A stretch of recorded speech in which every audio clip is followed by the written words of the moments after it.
为何从一开始就在这傻站着？一起上啊！繁花师兄，方才我一直都在观察苏昌河那寸指尖的破绽，如今终于找到了眉头，还请师兄为我来开路。好。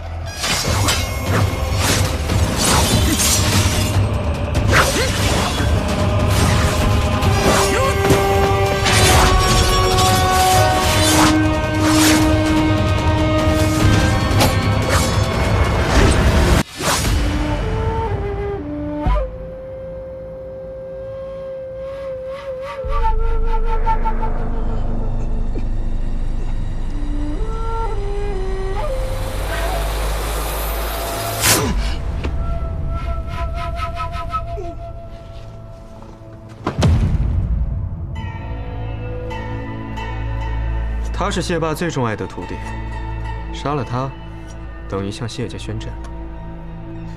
就说是我杀的，宣战怕什么？谢霸要宣战的是整个苏家，我不怕他宣战，只怕他胆子太小。我走了。等等。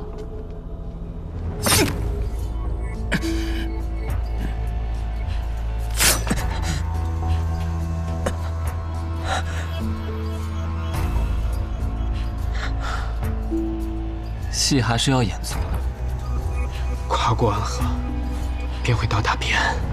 彼岸之处，不再是长夜，而应有光。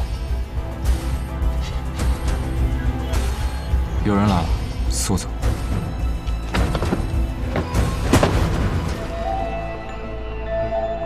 唉，可惜了。谢家这代中有意思的人不多，你勉强算一个。若你不是这般病死鬼的样子，我还真想痛痛快快的和你打一场。哈哈哈哈，真是让人没有想到啊！暗河的送葬师也这么的多愁善感。是你，穆家家主穆子哲。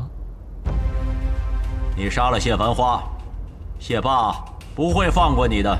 在此之后，暗河之中谁又能放过谁呢？或许以后所谓的三家也就只剩下一家。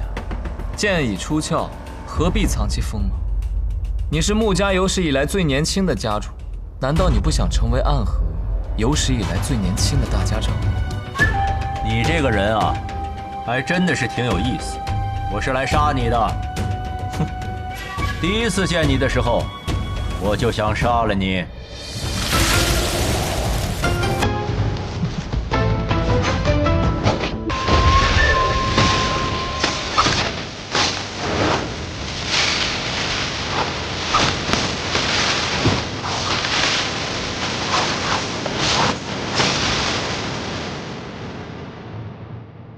堂堂穆家家主，就只会玩这些娘娘腔的东西。别无九章计。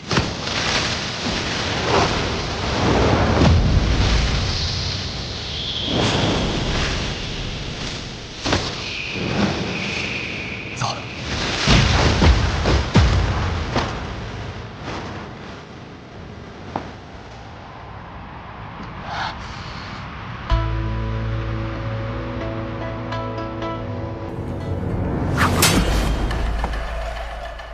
暗河的送葬师也不过如此。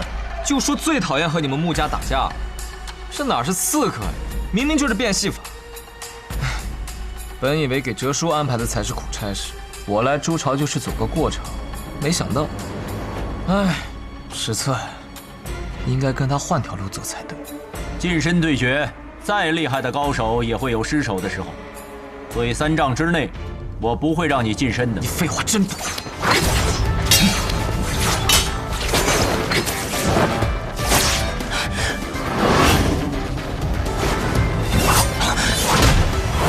你忘了，我有一个朋友傀儡司用的同样狠狠，他叫苏沐雨。3丈之外你称无敌，可如今你我不过3尺，那便是我的天定。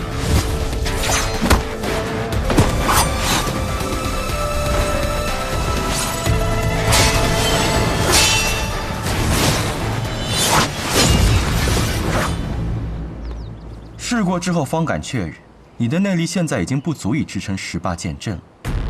如今单靠手中一柄剑和一具重伤之躯，你还能是我的对手吗？看来今日是不能与你尽兴一战了。若非我已用了18剑阵，你又岂敢与我一战？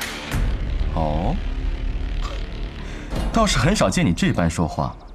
平日里遇到你，怕是连情绪波动都难以见到。看来你是真的急了，想用这样的办法来激怒我。即便如此，你依然不是我的对手。当年你我并称2家年轻一代第一高手，可你会的，木子哲也会，而我会的，就连苏老爷子也未曾见过。是吗？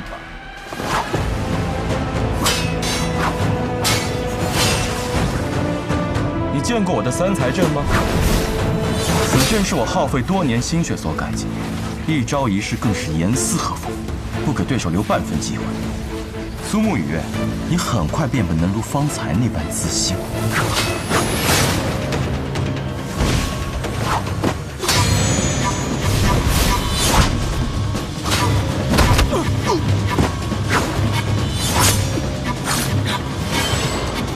别费劲了，他们都长期服用了我穆家新调制的血统术，不知疼痛，只知听令进贡。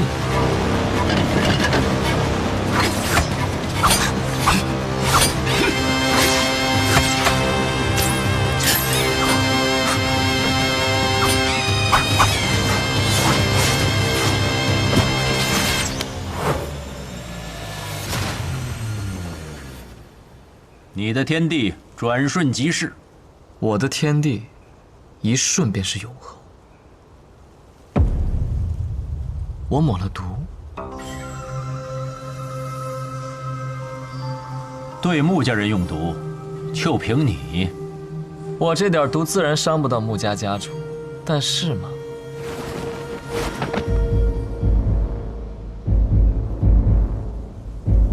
除非是苏静辉他亲自来，其他的人，我不会放在眼里。就当你说的是真的。你要同时对付我们3个人，那你可就没有时间逼出你体内的毒了。现在这些毒对你来说可能不算什么，但是1个时辰之后还不算什么吗？哼，怕是到时候你也得需要那个神医来救你的命。苏长河，你真的是给我很多惊喜。恭送穆家家主。怎么样？方才2位可看到我的表象了？我这次可真是呕心沥血，肝胆涂地，我差点就死在这里了。回去记得在老爷子面前好好美言兄弟几句。主攻击的斩怀剑，主防御的秋风落，再加上主偷袭的白袖剑，几乎无懈可击。不愧是纸伞鬼，竟没过几招就看穿我的剑阵组成。不过你忘了，还有一个我在阵外观察着你的每一招，局外人总是看得更清楚一些。母生，东南凯门；武痕，正北修门；武凤，四塔西海。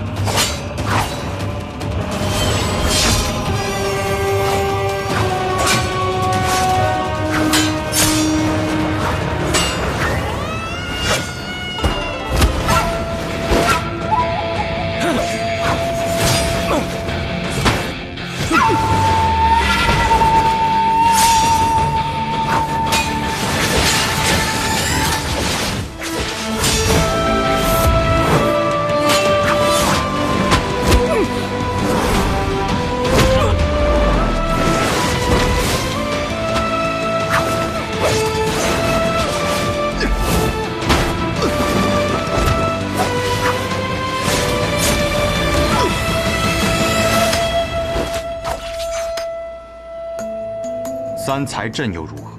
剑阵是死的，而剑客是活的。再精妙的阵法，也有破解之道。你是如何在这么短时间之内找到破解之法的？我从一个以剑闻名的地方而来，在那里，有专门的人研习天下剑法，也有专门的人破天下剑术。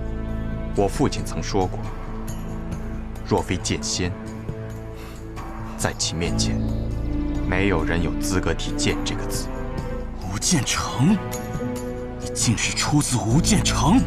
我未用18剑阵，你便败了。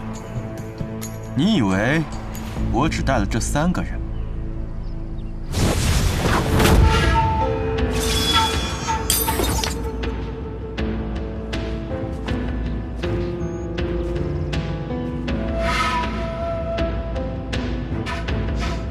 桃花面，是大吉啊！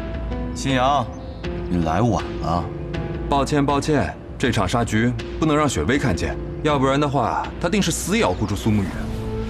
哎呦，把她骗走可费了我不少功夫。奎大人，又见面了。青阳兄，5个穆家的鬼，外加1个穆白，1个穆青阳，看来只能背水一战。小神医，希望能为你拼出一条生路吧。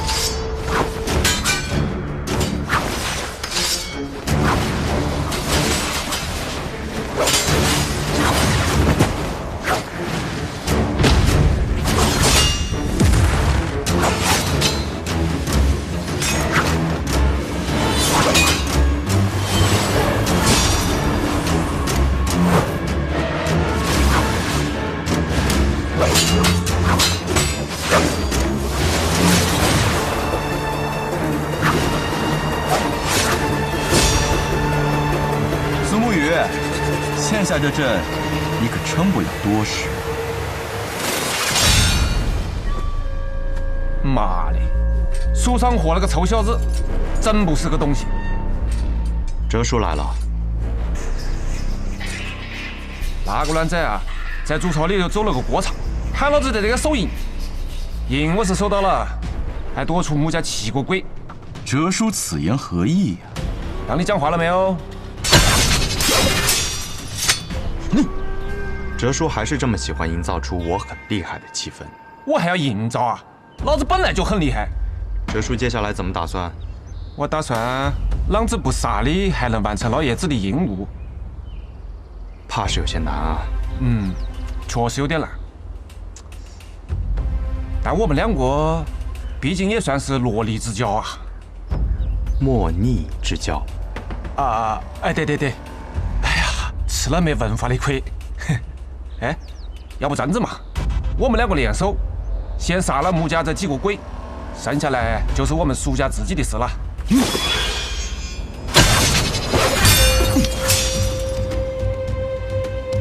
哦哟，穆家这几个鬼里面还有个能打的呀！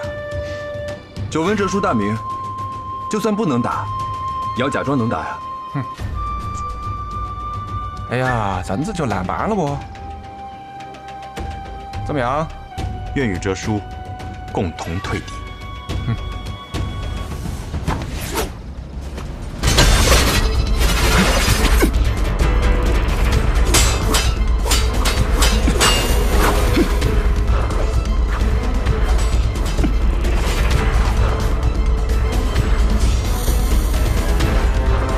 抱歉了，小木鱼。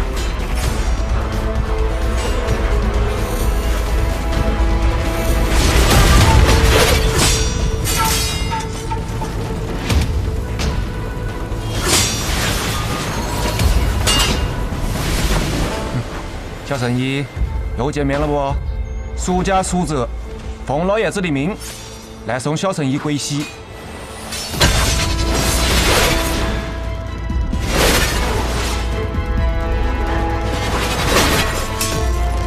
鬼总部，狗东西！你究竟是哪个？我是白鹤怀，药王谷的神医啊。你母亲可是姓温？你刚才使用的鬼种步是我改良过的，普天之下我只教过他一个。是，那又如何？苏哲，你和白神医究竟是什么关系？要你管啊？好，我不管。来啊，动手！都给老子滚！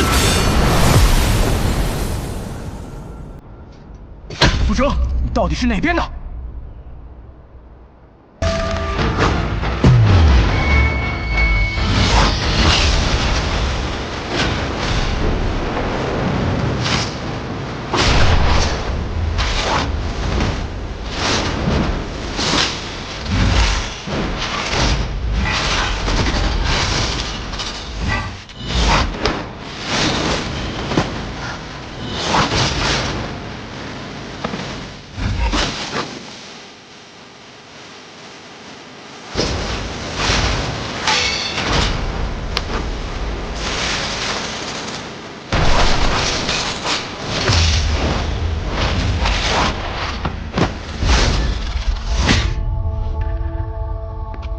你再不出剑，便要死在我的刀下了。你的刀法确实很精湛，无愧七刀书称你为本代最强刀客。但他的另一句话说的也很对。什么？你我之间的差距，犹如鸿沟。18剑阵起！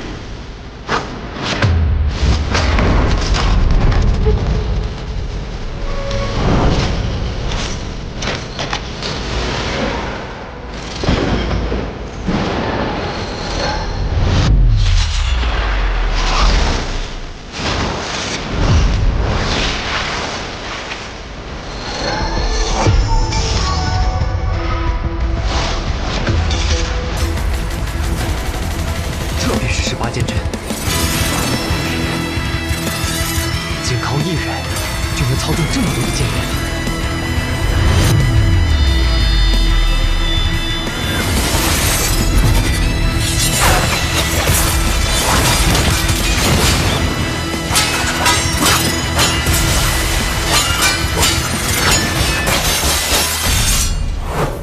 18剑阵已现，你能越过我的剑阵吗？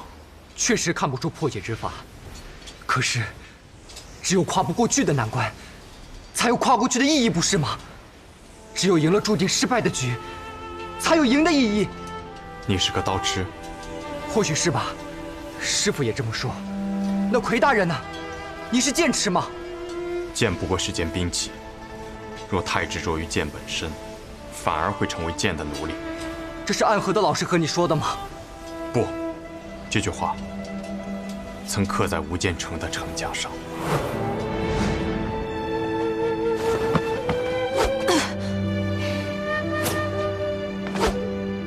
从早练到晚，我们岳安真是一个持之以恒的好孩子。因为我想成为跟阿爹一样厉害的人。对了，阿爹，我看三叔整日醉心于剑，可为什么你早已逍遥天境，他却始终只有自在地境呢？因为啊。他的心里只有练剑，所以才止步不前呀。我不明白，阿爹，你心里到底比他多了些什么呀？傻孩子，爹爹心里有你呀。你对刀有着纯粹的执着，可你为何要赢？只是想要比我更强吗？若你的心中只有强弱，那么你的刀永远不会是最强。胜负也是我心中的意义。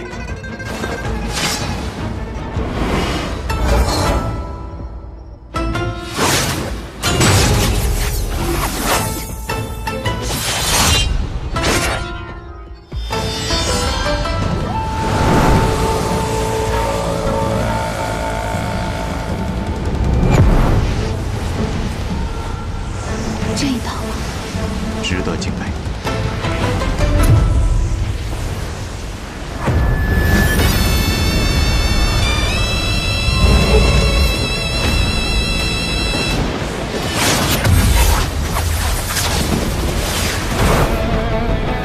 18剑阵便只是这18剑吗？为何不能是180剑、1800剑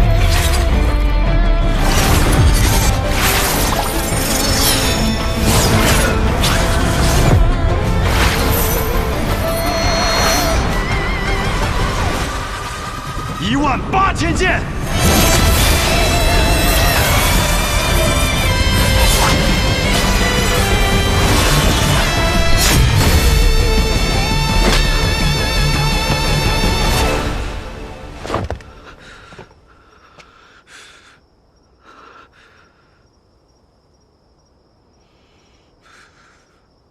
方才那一剑叫什么？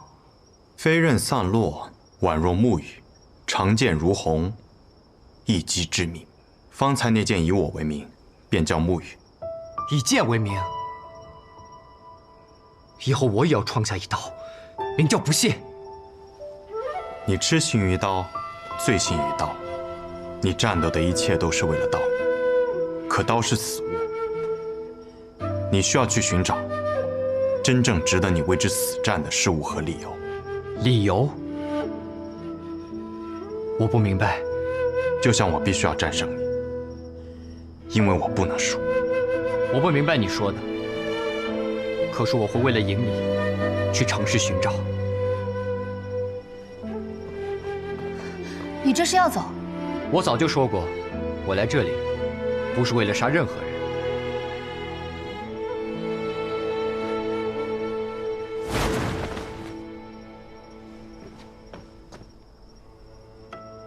雪薇，你不会也想和我一战吧？战你个头啊！你流血了，赶紧擦擦吧。你这药我可不敢用。我如今身旁有个小神医，可不敢用你这能毒死一头牛的药。你的小神医，你确定他现在还活着吗？想救人，还是先破了我的毒阵吧。雪薇，你知道这阵困不了我多久的。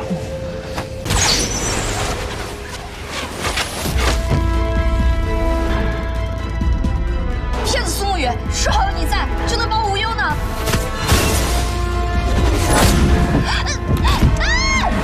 沈烟，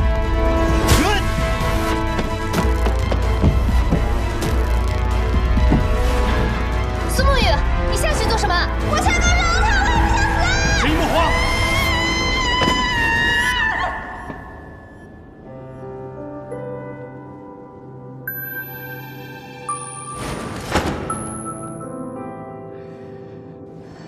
你真的来了。我答应过神医，有我在，保你无忧。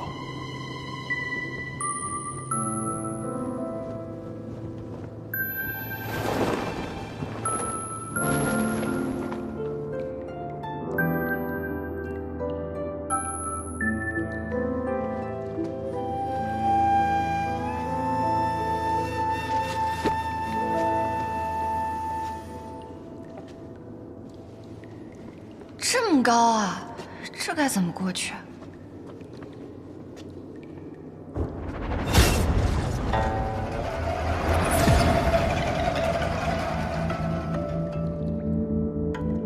此神门重若千斤，张力无法对开。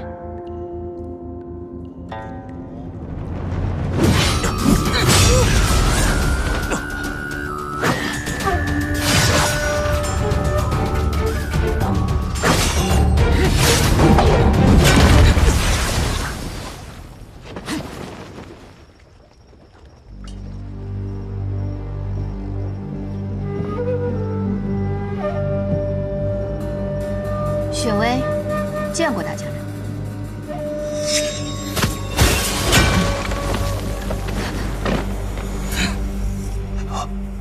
密言，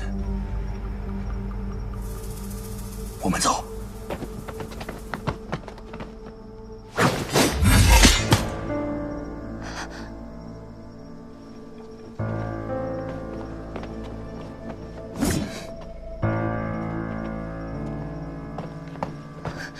墨迹，完了，完了，完了，完了！我忘了，这可怎么办？这下真是要中毒身亡了我。解药，你快点儿，一会儿我真死了。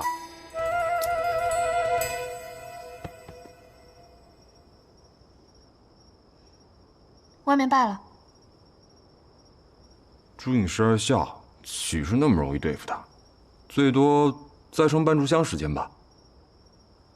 谢谢那小子呢？跑了。跑了？那苏沐雨呢？跳进那个洞里了，和药王谷那个神医一起。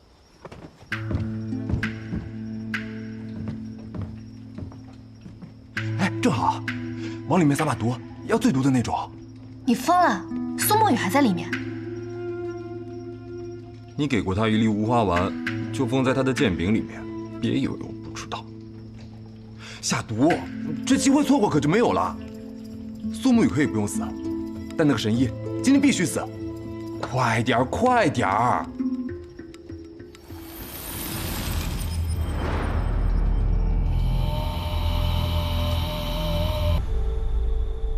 说给员外那位听的话我已经说完了。苏沐雨，我们该执行自己的计划了吧？成河，我无法背叛大家长。愚蠢！这次三家铁了心要谋你，我会为你铺好路，你只需要做好握住绵龙剑的准备。你怎么这么多年了还没有明白这个道理啊？你永远都是这么天真。大家长与我二人皆有恩情。恩情？他们培养我们是为了替他们去杀人，我们之间并不存在这可笑的东西。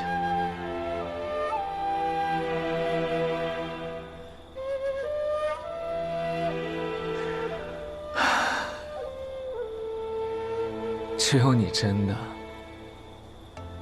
把安河当成了自己的家。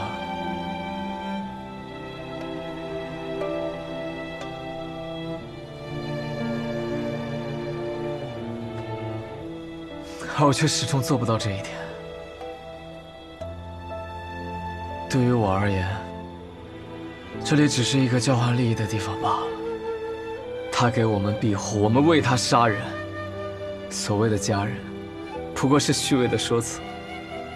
苏沐雨，哲叔就在外面，若我们一起动手，你还能活下去吗？若哲叔与你联手，我自然不是对手。但凡事总要一试。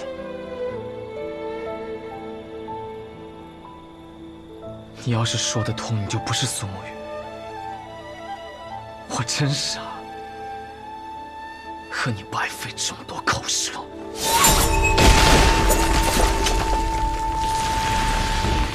慕白，在里面偷听的可还痛快？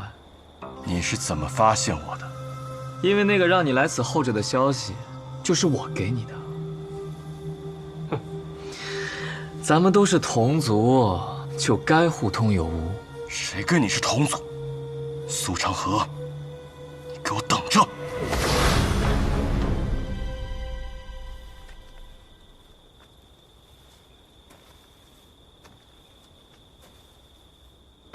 成河，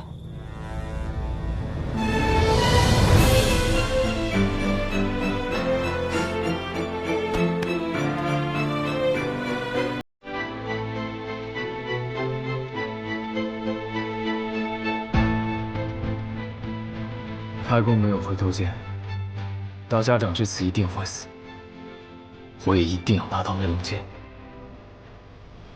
所以，好好想一想我们当年的约定吧。苏沐雨，你去做安河的魁，以后成为大家长，统帅三家，把我留在苏家，继承苏家家主之位。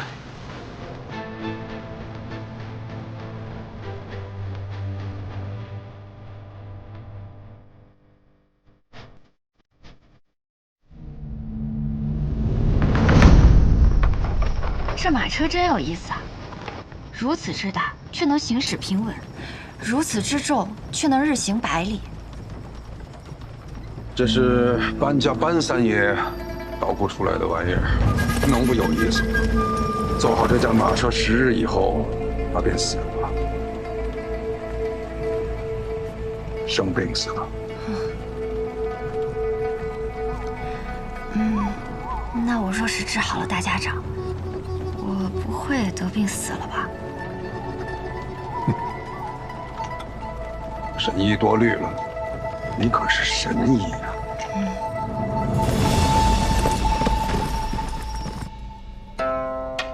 暗河之乱已经开始，不出10日，我们便会得到一个结果，让暗河的水蔓延整个江湖，涌入天启。成河，或许这一次，你我要对彼此真正的拔剑了。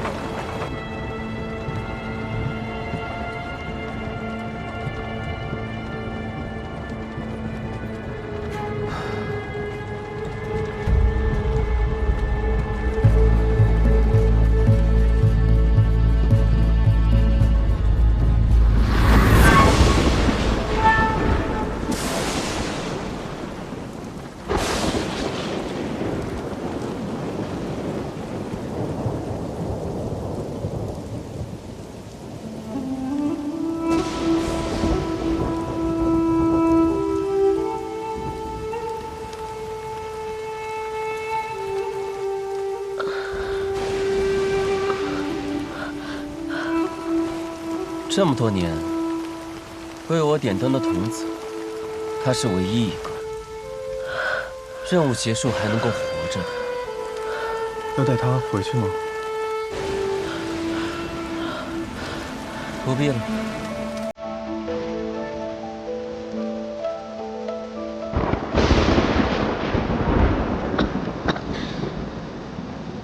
都快死了，17号，欠你一只手，还你一条命，算你赚了。多少安然的情绪，不舍的沉淀，漫漫长夜中寻你挣扎痛的憋气。你怎么会在这里？我偷听到你们的任务点，私逃出来寻你，我来接你回家。那地方也能算是家吗？有家人等候便是家。你弟弟还在那里。如同宿命随波往，点取着谁能趟过黑暗的河。哪里会有彼岸穷尽一生唯一点光，心尽颜色。辗转悲欢离合，恋恋不舍，思念在夜里醒着，心不由我，情字总无法逃脱。怎么总把自己搞得这么狼狈？反正每次你都会及时出现，我狼狈点儿也没什么问题。鬼哭院的试验马上要开始了，各家主唤我们回去。这一天终于还是来了。哪里会有彼岸穷尽一生唯一点光，心尽颜色。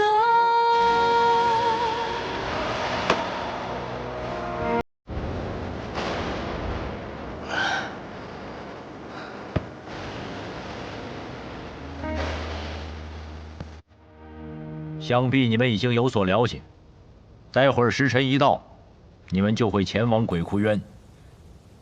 每组10个人，只允许留下1个。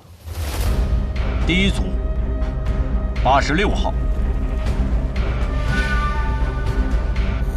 18号、74号、42号、34号、26号、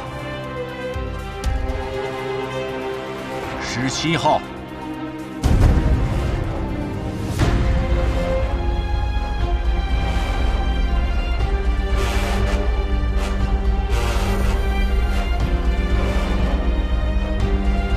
第一组的最后一位，63号、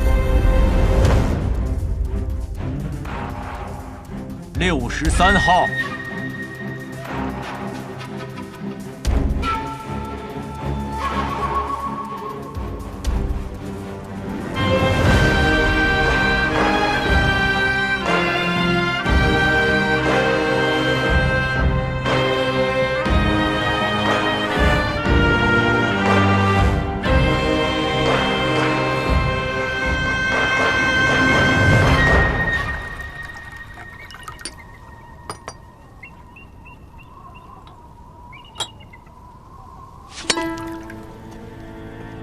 谁惹了木秋兄啊？生这么大的气！穆子哲，你明知这2人是我苏家属意的，你这般行事，是要与我苏家为敌吗？别给我扣这么大的罪名，我可不敢。我只是在尽我总教习的职责罢了。职责？不把过强的2个人放在同一组，这是3家都默认的。你就不怕我上报提魂殿吗？等他们情深意重，把彼此看成兄弟的时候，再让他们自相残杀。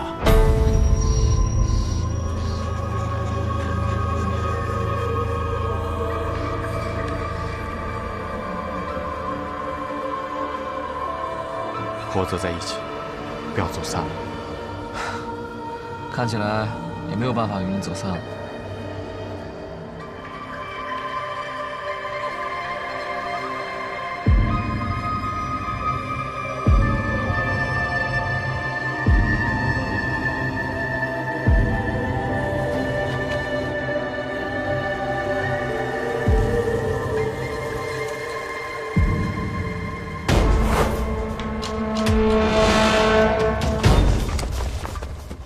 全都来了。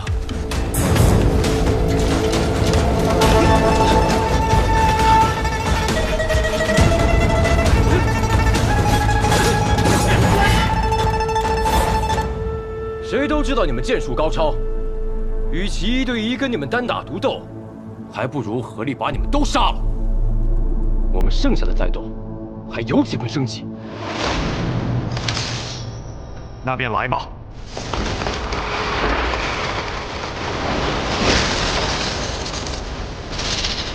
八戒真，刀剑合十，勾手戒备，决一切生机。要胜此战，唯有一途，雅如举手。我为尔。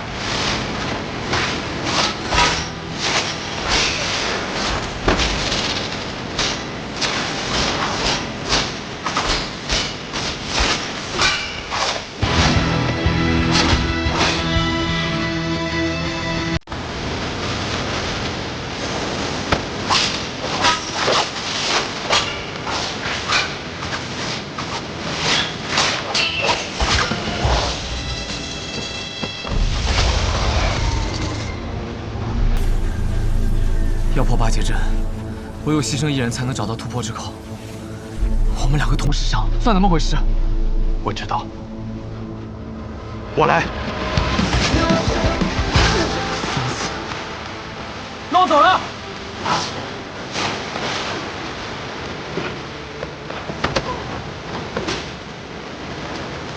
破剑之口。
只剩我们2个人了，所以，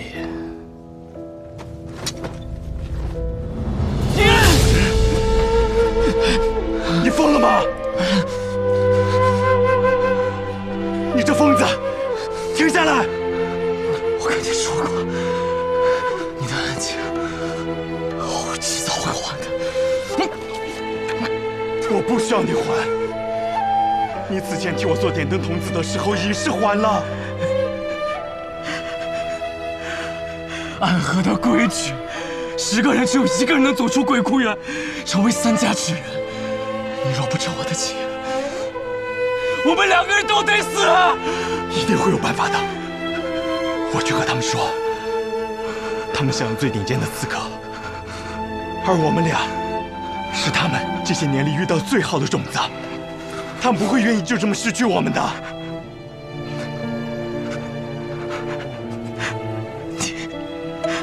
你等着。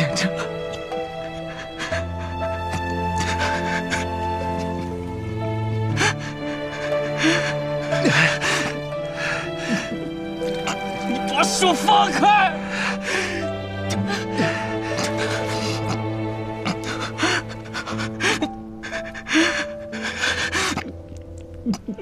你把手放开！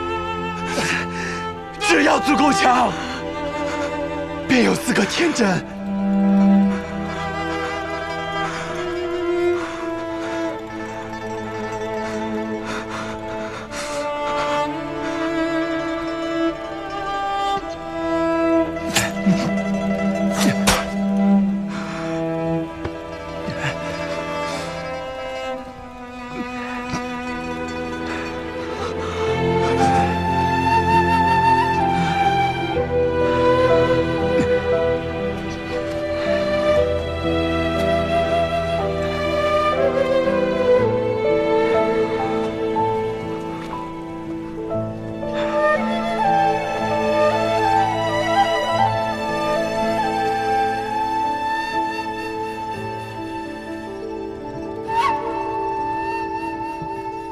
谁先了？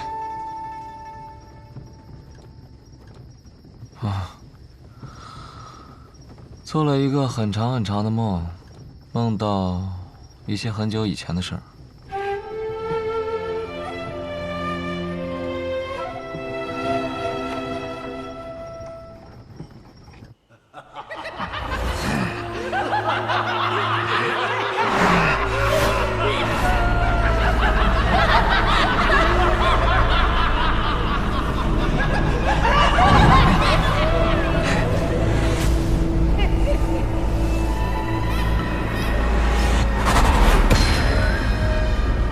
邪魔外道，无尽无身。我们是邪魔外道，不过是些魔障，看我一剑斩了你们！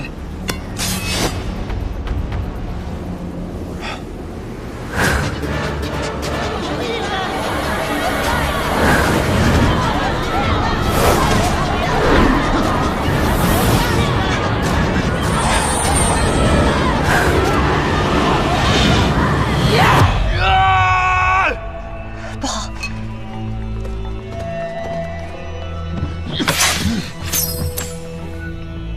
大家长，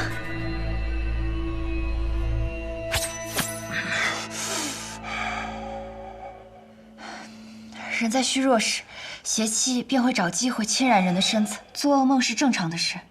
大家长不必担心。大家长可还安好？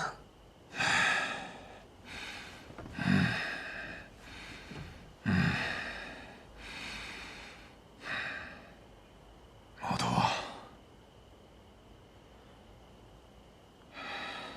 是。神医啊，你此生救过多少人？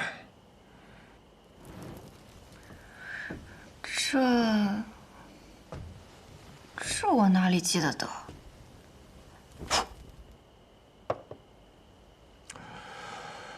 加上唐二老爷，我此生杀过832人，很多人，我甚至不记得他们是谁，但心底里总会有一个声音告诉我，那是我杀过的人。其实我不怕这样的梦，当他们出现的时候，我会拿起手边的剑，将他他们斩杀得一干二净。我既然杀得了他们一次，哼，那么自然我能杀得了他们第二次、第三次。无论是梦境还是现实，都不会有任何区别。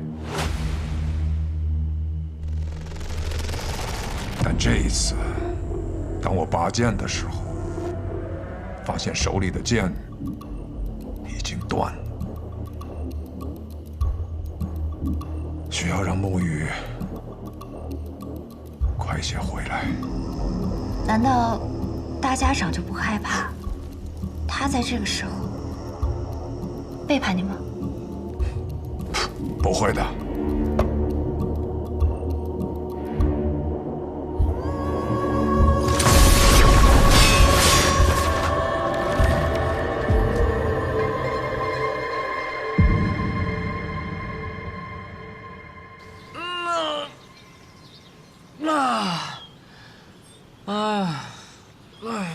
坐了许久的马车，累了。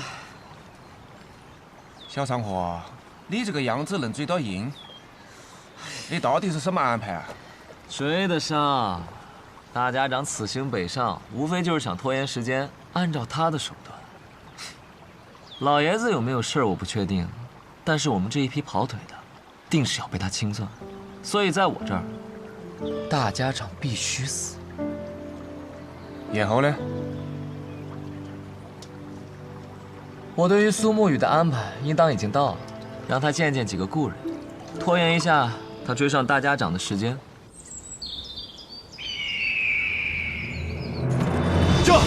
驾！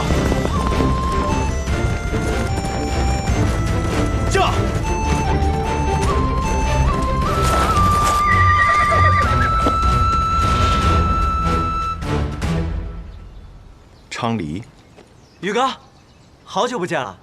昌河派你来的？啊，是大哥让我来的。他说让我拦住你，实在不行，就哭到你心软。他是不是觉得我不会杀你？他自以为能猜透我的心，可我杀过这么多人，我也有无法控制住自己杀心的时候。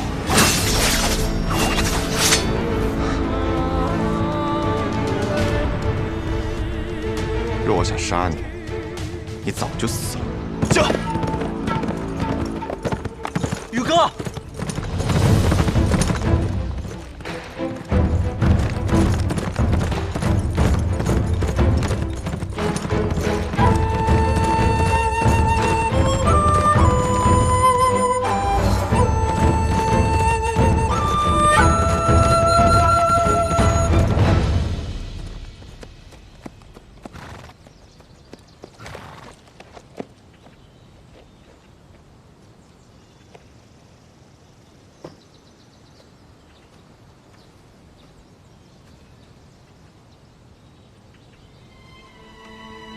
老师，你口中的“老师”这2个字，放在我的身上，我可不敢当。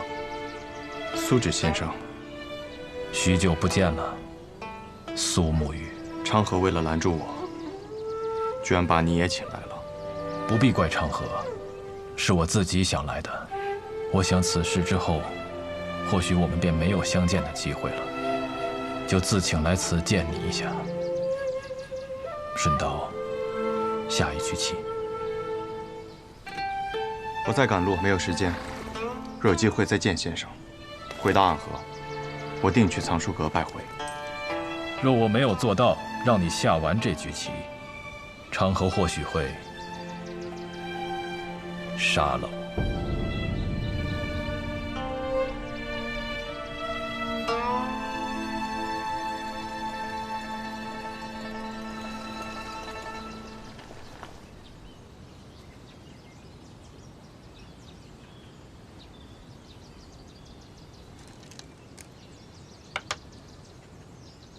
先生来此，是想劝我和昌河联手。你们是暗河这100年来最不可思议的搭档，一起联手破过许多危局。这一次，我相信你们一样可以做到。我听昌河说，4年前你们做过一个决定，他当上苏家家主，你当上大家长，成为执掌暗河的新主人。那他有没有说过？我并没有回答他的决定。大家长他值得你这样做吗？这个问题的答案重要吗？墨雨，当你用一个问题来回答另一个问题的时候，就代表你的内心并不坚固。可这问题没有答案，只有选择。我在苏家待了将近10年，昌河与我更是从同一座炼炉当中走出来的师兄弟。准确地说，我们都是家人。昌河那样的人，可不会把老爷子他们当作家人，他只是把你当作家人。可如今我是魁，我的父亲曾教过我，承诺是比生命更重要的东西。先生您也说过，没了承诺，收了钱的刺客便会因为更多的钱而转头去杀自己的主顾，那么到最后秩序变乱了，刺客便没有存在的理由，暗河也没有存在的必要。你很聪明，但有时候太过于执拗了。已经沦为杀人的棋子，若心中还不存在点执拗，那么活着也像是死了。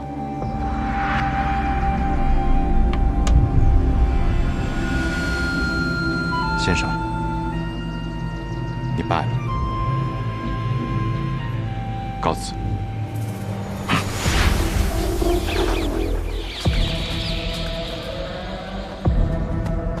宇哥，你赢不了的。3家家主对大家长这个位置觊觎很久，这个机会他们不可能放过。即便大家长最后把生医好了，他们还是会不惜一切代价把他杀了，这是个必死之局。即使死局，那么昌河他到底想做什么？他想改变暗河，跨过暗河，便能到达彼岸。彼岸之处不再是长夜，而应有光明。和我们联手吧。大哥的意思是，让大家长在一个合适的时机死掉，死之前他把绵龙剑传给你，你执掌暗河，而他则去扫清苏家的障碍，成为苏家家主。到时候其他2家再有不满，你们便联起手荡平暗河。宇哥，抱歉，我有我的选择。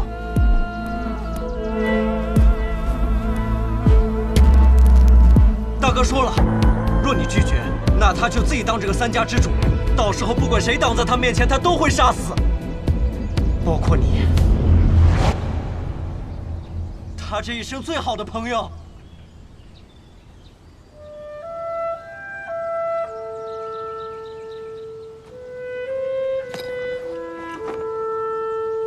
沐雨，道阻且长。行，则将之。驾！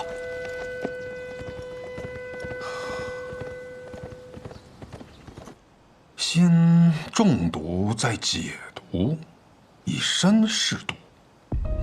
倒是有种不疯魔不成活的意思。只是我不太明白，为了几张银票，神医愿意为我以身试毒？自然是不愿意啊，我又不傻。不过我有一个办法，既能感同身受的了解大家长体内的毒，但同时又不会死。什么办法？移魂大法。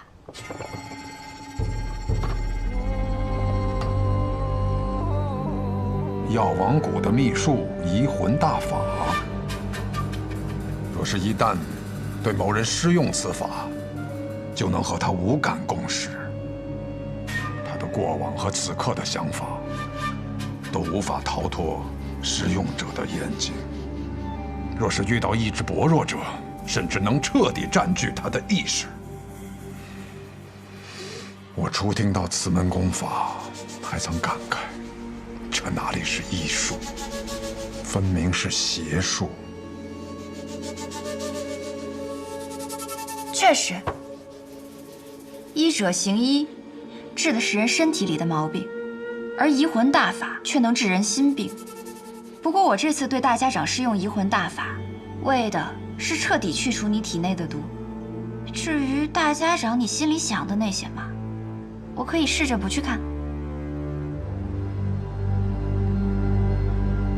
若是一旦施用移魂大法，那我的性命自然是全在我白鹤怀的掌控之中了。届时只要我想，可以随时杀死大家长。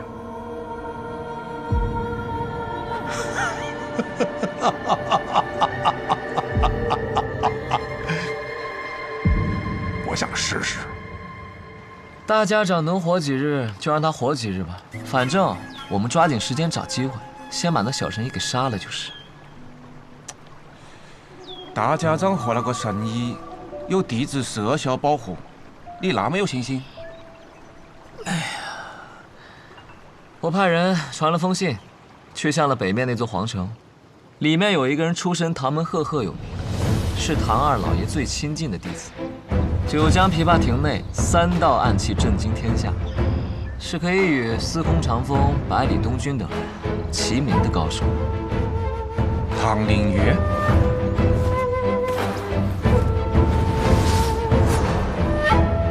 我不知道大家长为什么要杀唐二老爷，但我知道唐二老爷死了，最想报仇的人一定是唐灵月。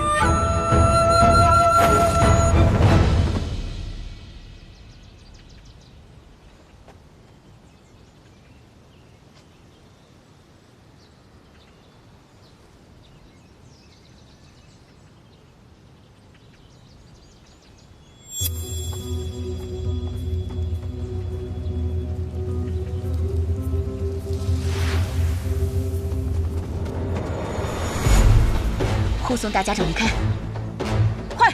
是。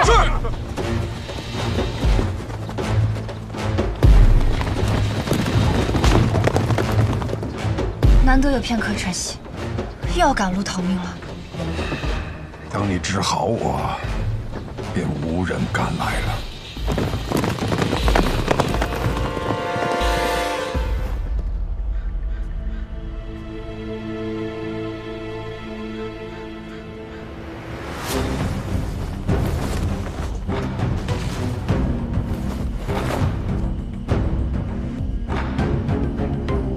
找到你们了，暗河。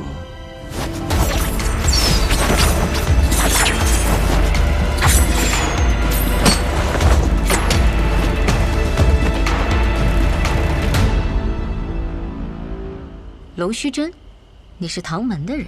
唐门，唐连月。唐连月，原来是天启城4守护之一的玄武使啊！我要找的人不是你。你们大家长在哪？我要见他。纵然你是玄武使，但这里一不是天启城，二我们暗河也不听朝廷的指令。大家长岂是你说见就能见的？我并不是以天启城玄武使的身份来的，是以唐门弟子的身份而来。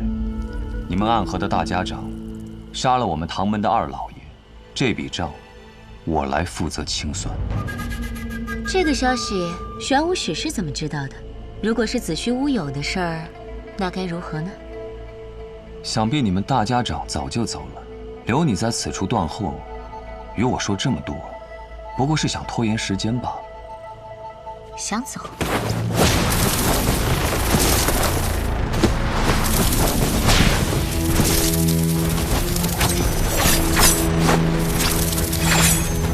接！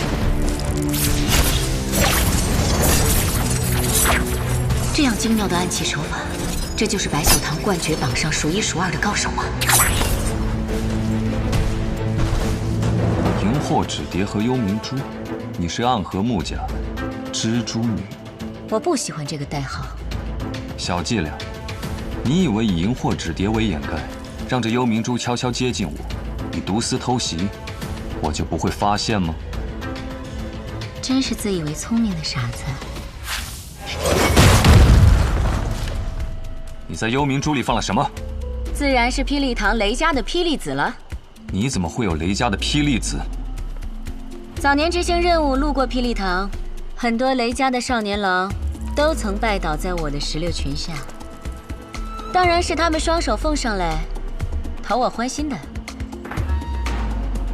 不过，我跟你说这些做什么？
可曾记得昔日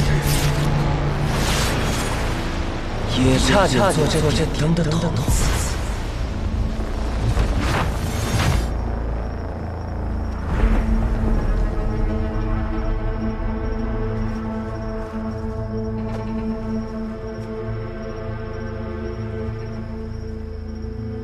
穆家穆英真，你敢与我动手，是想叛离暗河吗？是吗？可我得到的消息是你暗算大家长，意图谋反。我来此杀你，是奉家族之命，救出大家长。看来穆家还真是一片忠心啊。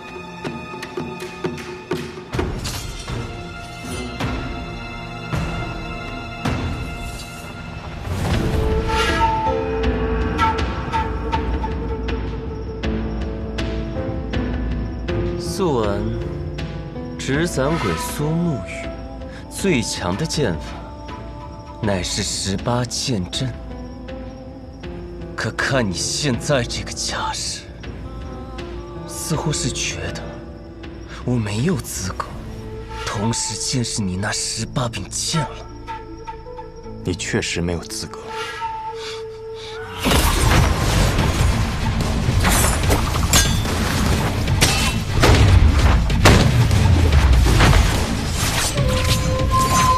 当年本该是你去的，可苏昌河代替你做了这点灯的少爷。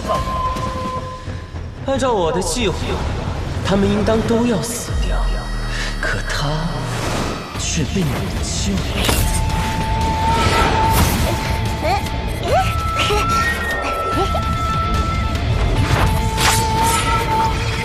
我想我明白为何他要替你。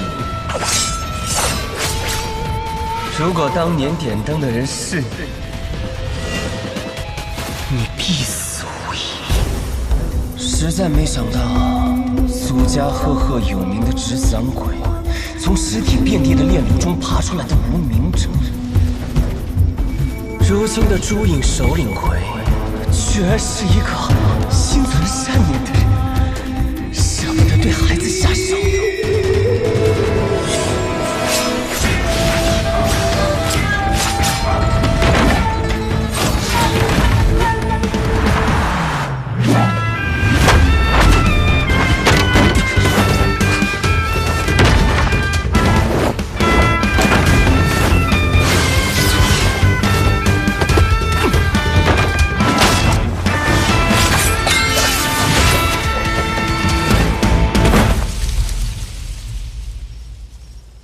你的剑并没有想象中的快。是吗？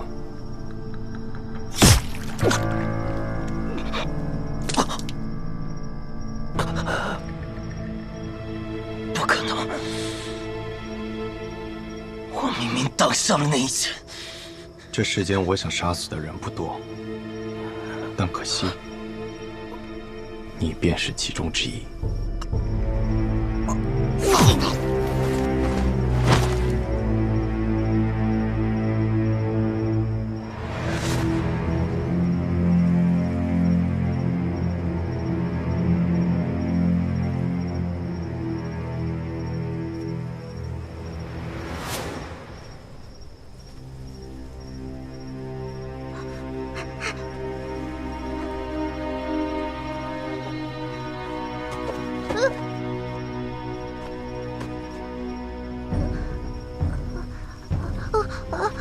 别怕，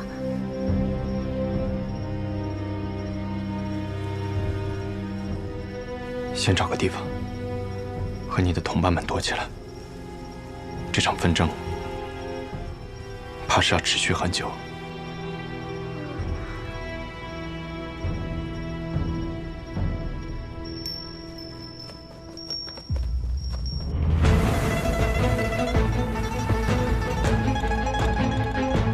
看来天启城的守护使也不是那么难对付。我们唐门并不怕雷家堡，所以我也不怕你的霹雳子。你再动，我便只能杀了你。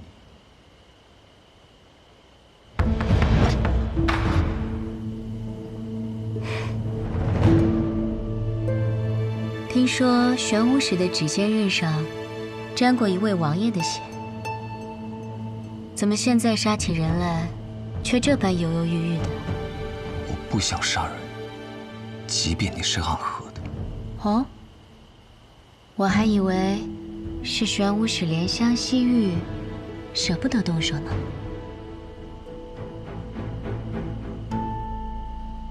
傻瓜。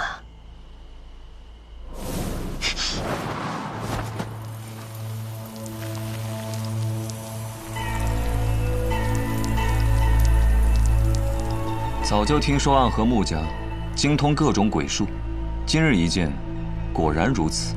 九江琵琶亭，唐门唐连月，三道暗器名扬天下，我对玄武使也是敬仰已久。方才我便不该对你留情，中了你的媚术。媚术？什么媚术？你既知道我在九江琵琶亭内以三道暗器名扬天下，那么你知不知道这三道暗器是哪三道？坊间倒是有传说，三道暗器都是你自创的。至于是哪三道，还未曾听过。不必听过，你马上就要见到。别乱动！再动，我的那些蜘蛛就要将你吐成一个冰人了。再搭上一些幽冥珠，保证你被炸得尸骨无存。那便试试。